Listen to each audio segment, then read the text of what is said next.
Welcome to Lift Your Legacy. My name is Jacob Rupp, father, husband, and rabbi. And each week we bring you an inspiring person or message to help you unlock your inner potential and create change that will impact the future. Thank you for listening, and let's get to it.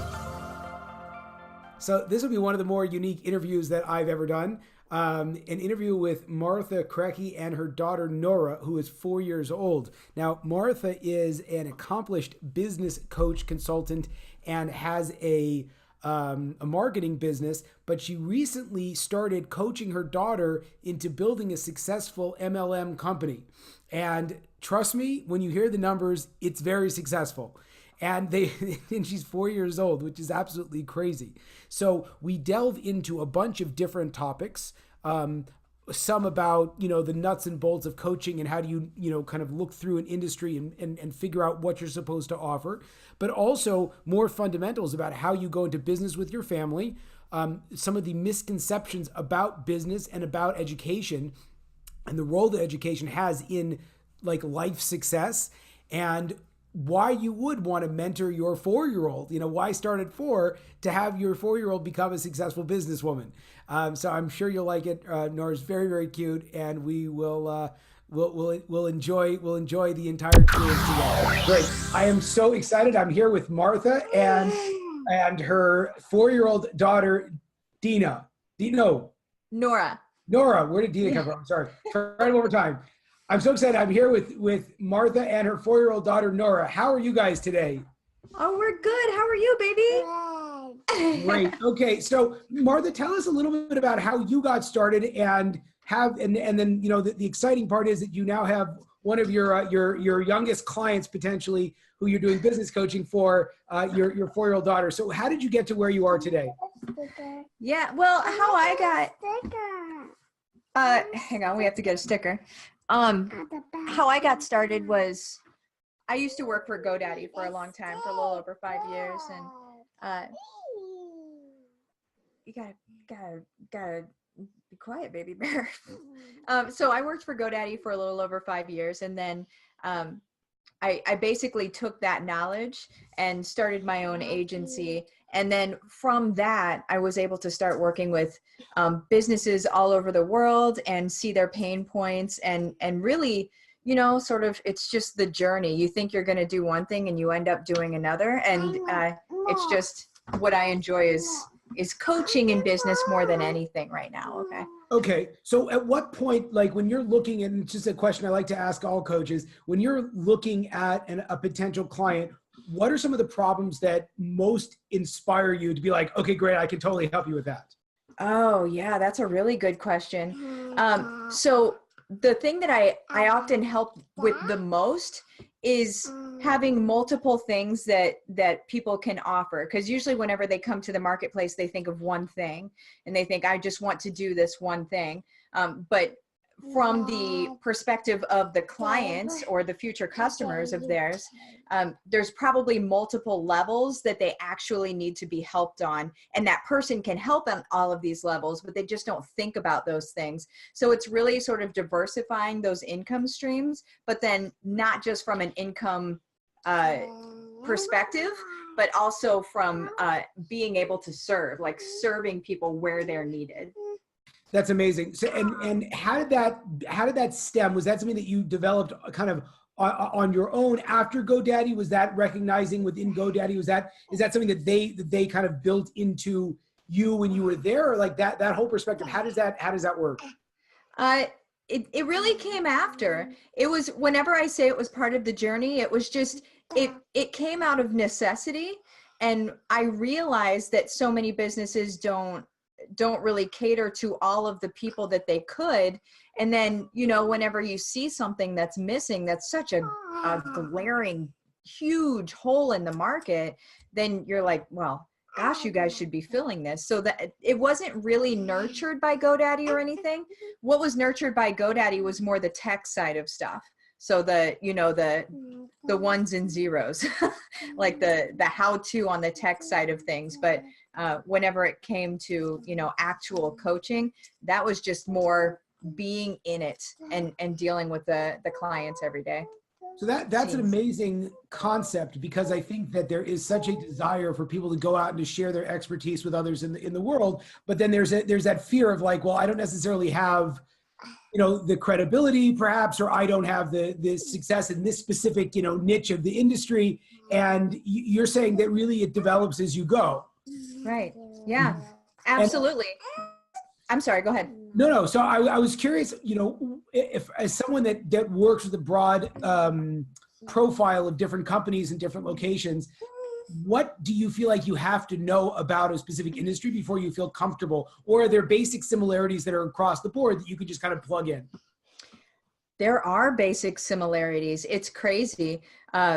So really, what you need to see is you need to see where the trends are happening in that niche, whatever that niche is.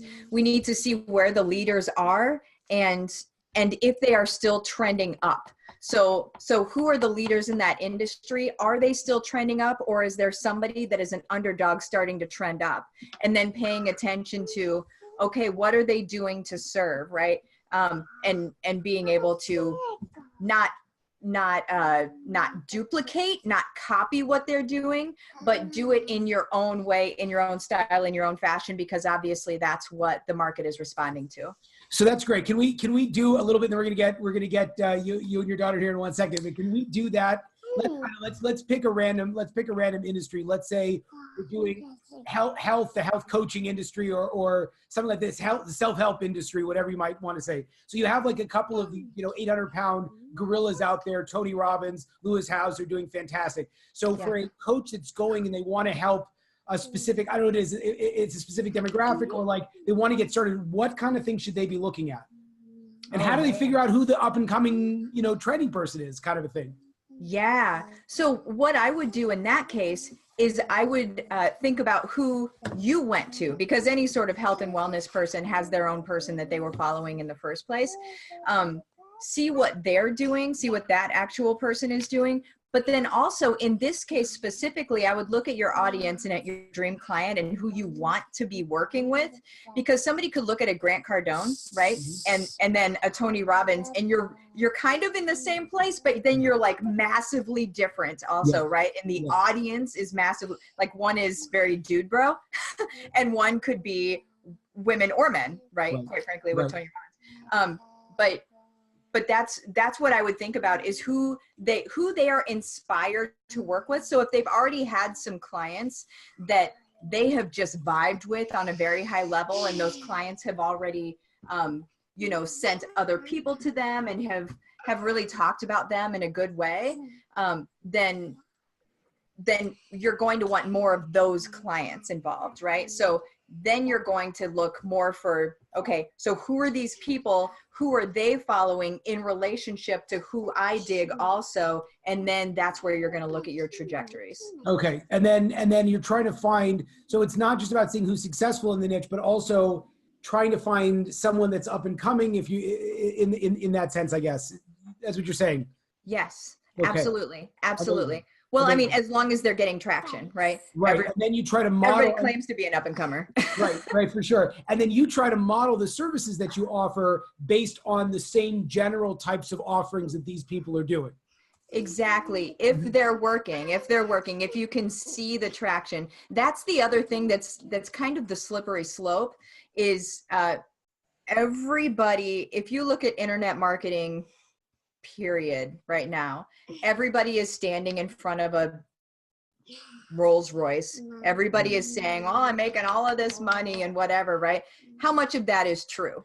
So you need to make sure that you are following people that are actually getting traction. So what I would do is I would try to get into that person's inner circle or inner sanctum, if you will, and maybe follow some of their funnels, meaning take some of their freebies, follow those funnels, get into those private groups that you're not going to see any other way, and then be able to see, okay, this is what's going on and this is what's working for them. And again, don't completely duplicate it. Don't rip anybody off. Don't take their intellectual property.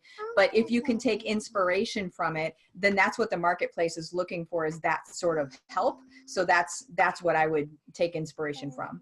Fantastic. Amazing. They're very helpful. So, okay, now that worked great for me. How do you get 4-year-olds like your daughter? What do you, I mean, look, first of all, before we even get into that, I think that there's a fundamental question that, again, going along with the same pictures that are the same people that are taking pictures in front of their Rolls Royce, this concept of hustle and not having time for anything else, et cetera, et cetera. And clearly you are a professional, you are a coach, you work with a lot of professionals, and you have a family life as well. So how do you balance that? It's interesting. Whenever I say this, people are going to either roll their eyes or get a big smile on their face. I'm excited for which one I'm going to do. Okay, go for it. So what happens is whenever you do what you love, it all balances. It all, because you end up sort of, you put it into the places where you can throughout the day. So say I have a few hours in the morning that I'm able to really get a lot done, then I get a lot done. And then we can compartmentalize time with Nora. And then we can compartmentalize all of those things. That's the important thing, is being able to sort of tuck those little pieces of time away, but also being able to set your priorities and be super, super efficient whenever you do have that time. That's what I found out about becoming a parent in the first place. So a business owner / parent is, I have gotten crazy efficient because if I only have a few hours to do something, then I am doing it in a few hours, right. Whereas it would have taken me a full day before. Well, no, I think that's a very interesting perspective that a lot of people think, once I get my life more in order, then I will have children. Whereas sometimes the process of having children actually helps you and forces you to kind of get that structure that you're looking for. Right. Amazing. So what kind of business are you guys building?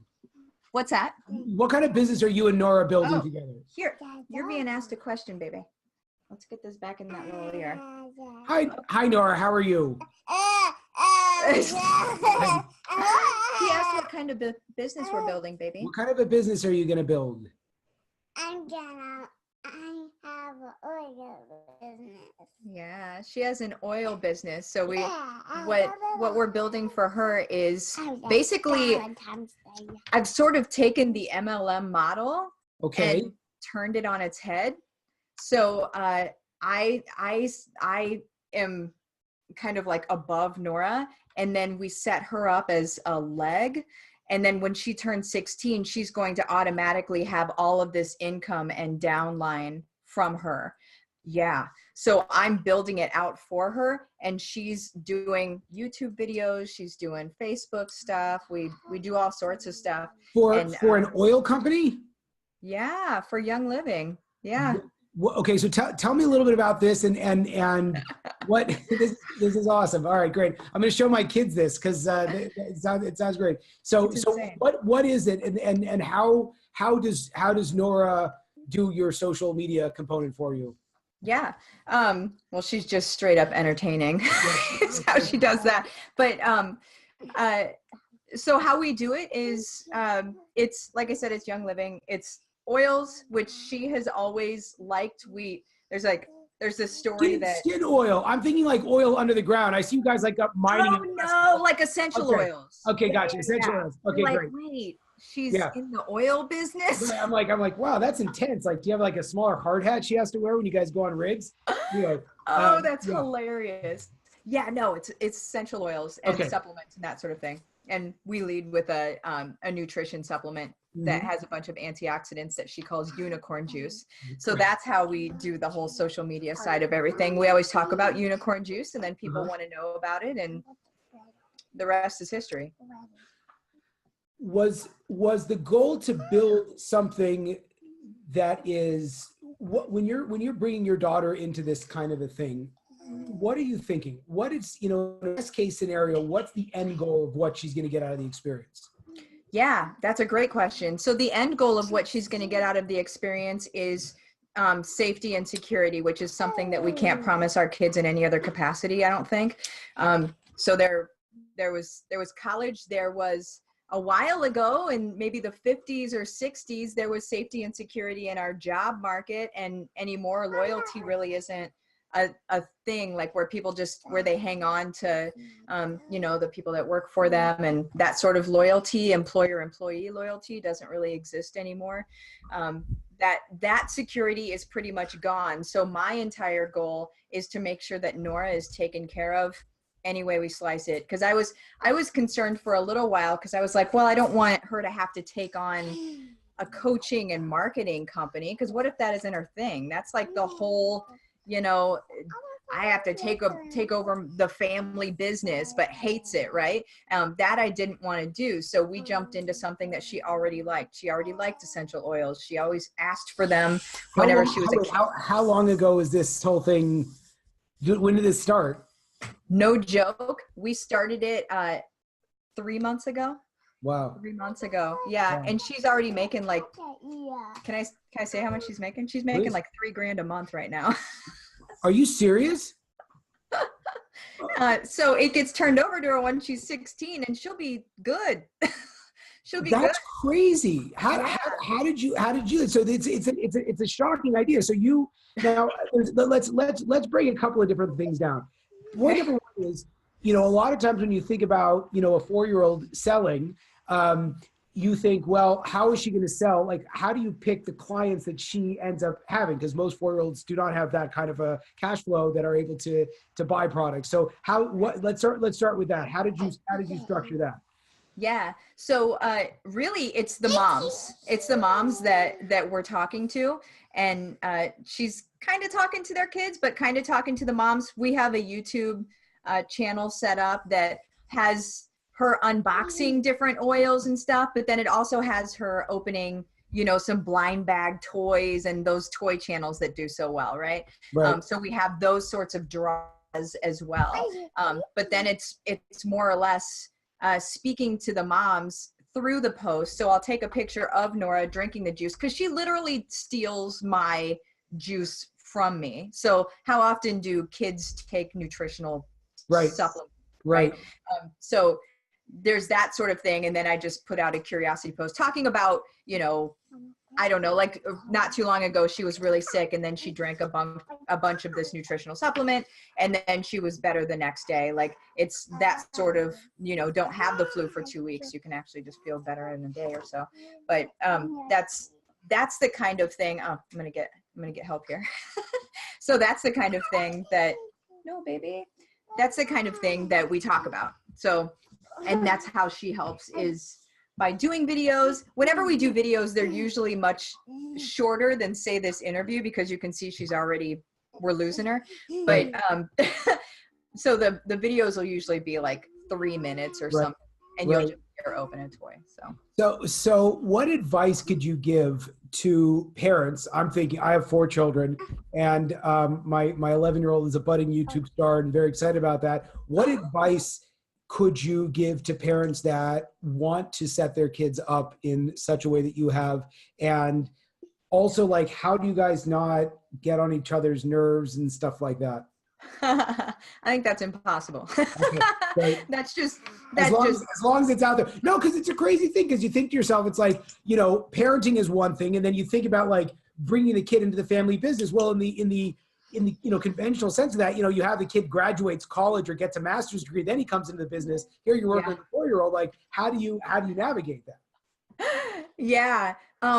Just very carefully, right? I think the less expectations, so she's going to get off my lap right now, and I don't have the expectation of her staying on my lap is how it goes, right? So the less expectations you have, the less frustrated you're going to get, right? So I guess it just expect that they're going to be a little bit crazy at times. Okay.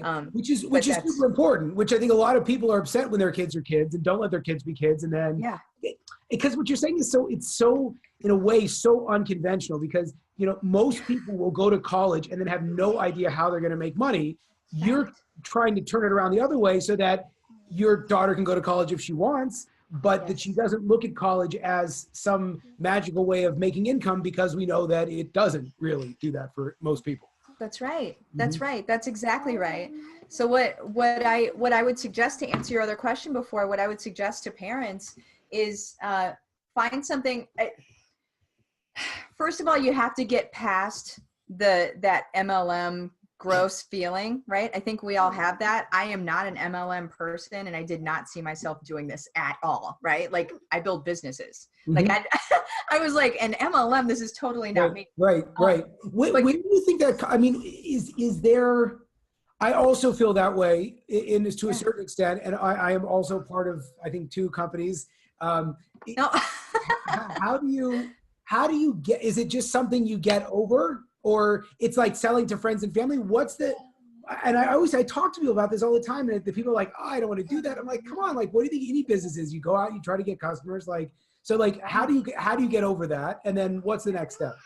Yeah. For me, I got over it super duper quick when I saw the money that could be made. And then also the products that we were selling. So I am not a good salesperson at all. And by that, I mean, I can't sell things that I don't believe in. Like, I just don't, I can't. Oh, okay. I think we're good. But I can't, I would say that the thing to get over, or the thing for people to get over, is thinking that they have to sell it all, quite frankly. The people on my team, like, if people were to join my team, mine is pretty different. Mine is kind of its own brand. It's like, there's Young Living, and then there's Martha's team, because I teach and I show them exactly, everything is duplicatable. Like, it's just all already set up for them, and nobody else can say that. So that's what I would try to find, is a way, find a business that you align with the products, and that you actually dig it, and that you can find value with it, because you're going to be married to it, right? And then also a place that has good leadership, that is going to show you the ropes, show you the ins and outs of your specific business. And then also, shoot, what was I saying?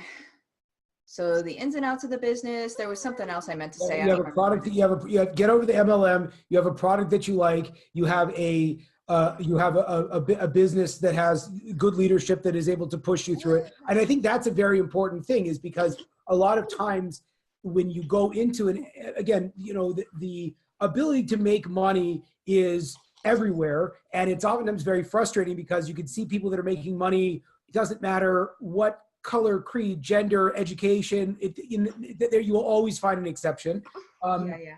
But the challenge of finding proper leadership is something that is, I think, the biggest thing that you needed if you actually want to learn how to sell something specifically.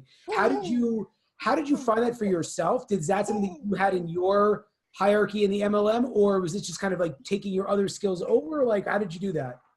That's it. That's exactly it. That's why my team is what it is because I've taken all of the years of everything that I knew, and then I brought it to this. And daily, in the very beginning, the first month or so, my husband would turn to me and say, "Is it this easy for everybody?" And I'm like, "No, we've done a lot to be able to prepare for this, right? Like we just know a lot, and we brought a lot to the game."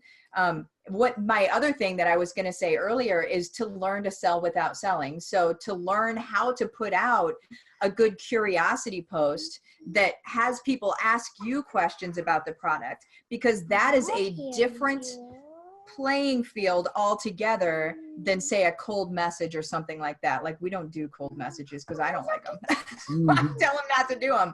But just putting out curiosity posts about like what results we're getting with whatever we're using, and then people want those same results and they're going to reach out to you for them. So most people's fear, I believe, with MLMs or with sales at all is obviously the selling part of it. They don't want a reduce in status, right? They don't want to feel less than they feel today. And a lot of people, the social stigma around MLMs is a reduction in status, but that's because of the way that they've been done before.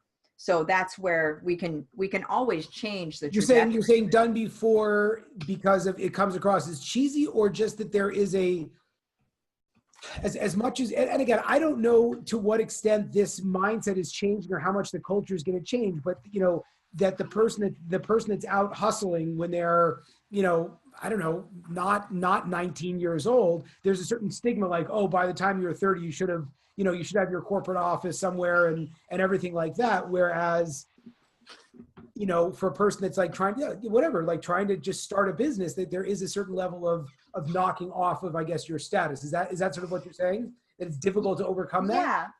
Well, and I think yes. And I think that people, they feel like they're going to, everybody's been taught that they need to go to their warm market first. Yeah. And their warm market is going to be their friends and family. Mm-hmm. And their warm market really, in my opinion, shouldn't be gone to first. The warm market you approach after, if you're going to approach them at all, you approach them after you've already got some good steam. Gotcha. And then they'll just want to be involved because they can see it. Mm-hmm. But our warm market is going to be the hardest market to infiltrate or to get into, because our warm market is where we used to be. Yes. Yeah, Nora's doing this, but they are where we used to be. And there may be some of them that are feeling a certain kind of way about you breaking free of that and looking to do something more. And God bless them. It doesn't mean anything negative about them at all. It just means they're human. But that's why I don't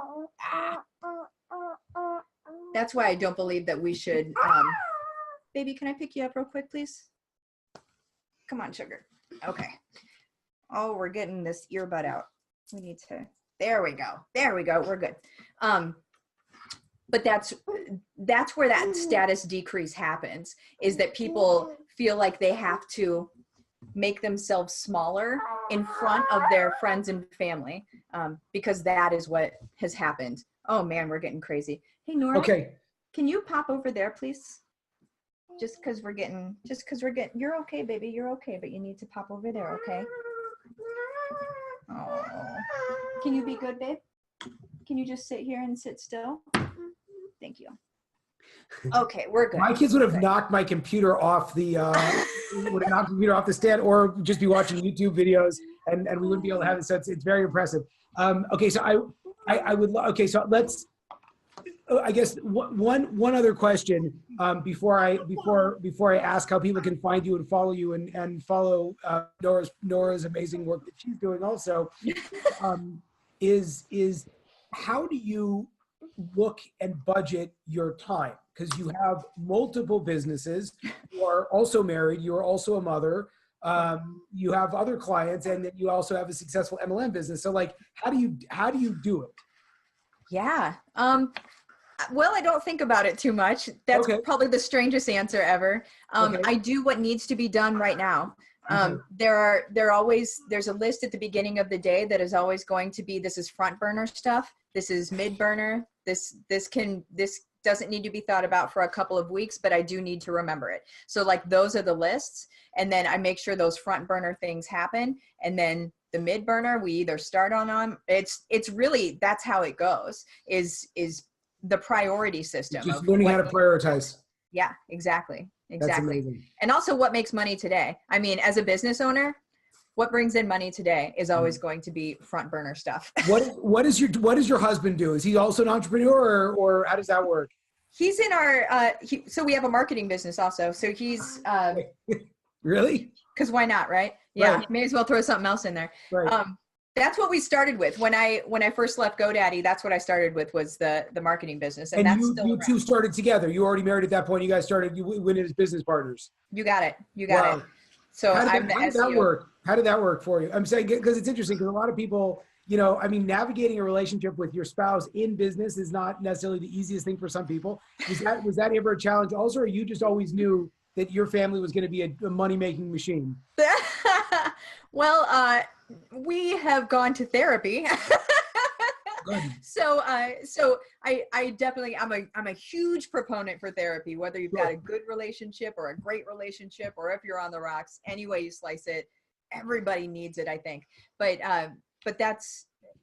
it was a little rough going in the beginning, just really as we were feeling out our own roles. Really, that's what it is. And I think that happens with any business, with anybody. Right. So that there was that, but then it was sort of like the tumbling of the stones, where everybody gets polished in the process.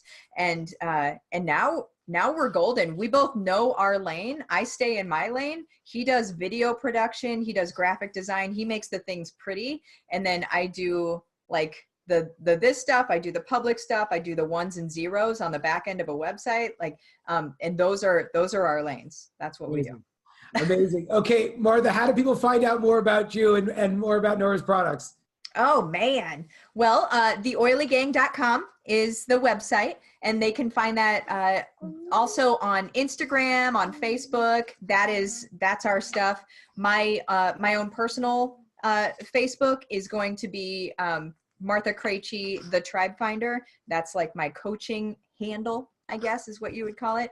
And then also marthaekrejci.com would be where you can find out just more about me in specific. Amazing. Martha, thank you so much. Nora, thank you so much. She probably doesn't have her earbuds in anymore. Oh, she can't hear. He said thank you. He said thank you, babe. Say thank you. Thank you. So cute. Amazing. I'm gonna have my wife and kids watch this. This was awesome. Oh, awesome. Thank you so much. It's so exciting. This was really, really great. Thank you so much for listening. Please subscribe and review our podcast on iTunes, which will allow you to be the first ones to know when new episodes are updated.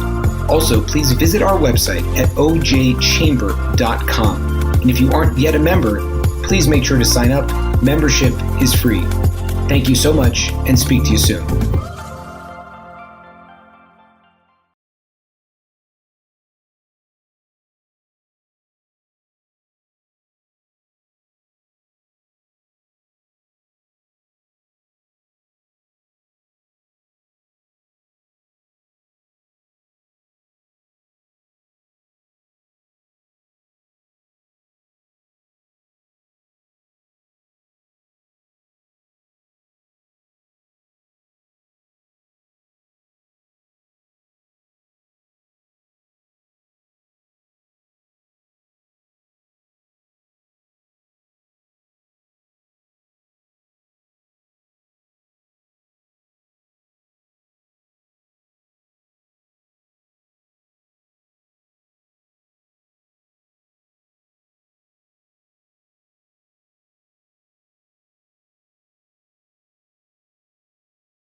Thank you so much for listening. Please subscribe and review our podcast on iTunes, which will allow you to be the first ones to know when new episodes are updated.